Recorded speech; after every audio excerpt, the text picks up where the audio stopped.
The art activist community of the globe right now. No, it's not, actually.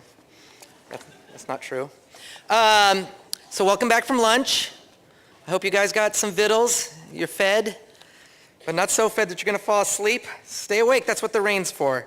We had a wonderful morning, and before I bring on Ann Pasternak to talk about our phenomenal prize and our prize recipient, I'd like to thank Drip House for being our music company during the break and for this upcoming session. Drip House? How did that happen?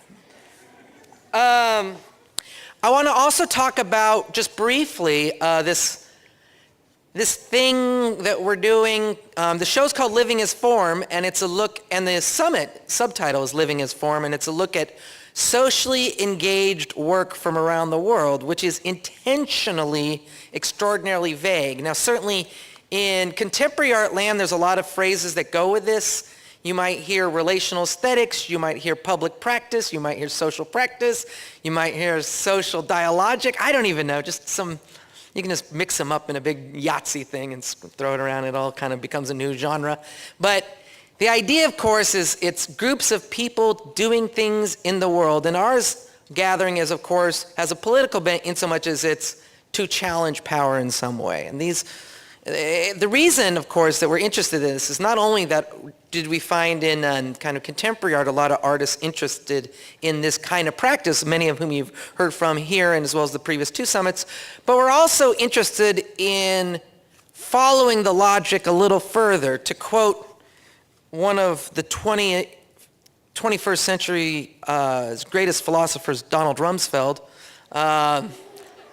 he said, if you have a problem and you can't solve it, make it larger. That should have been the brand on the Iraq War.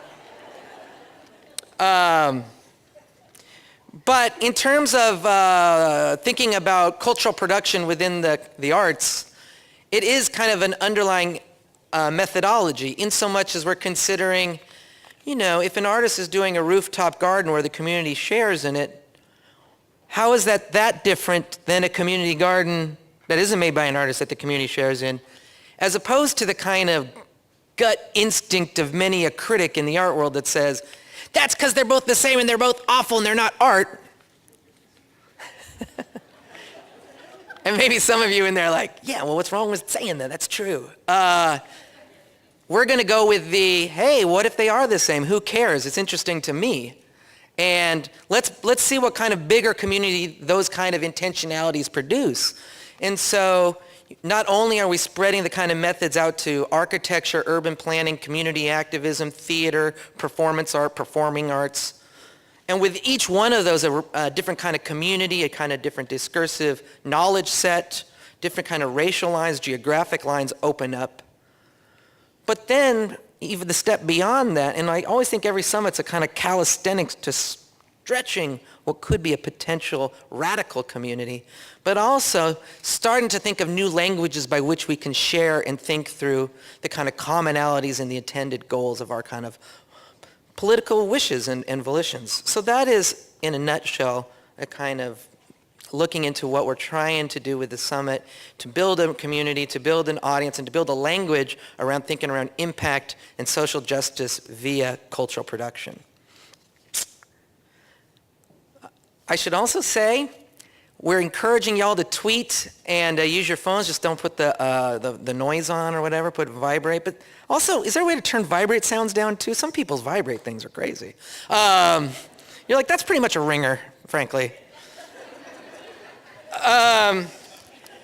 Okay, so without further ado, I'm glad to invite out our director and artistic director, phenomenal champion of artists being agents of change in society, Ann Pasternak.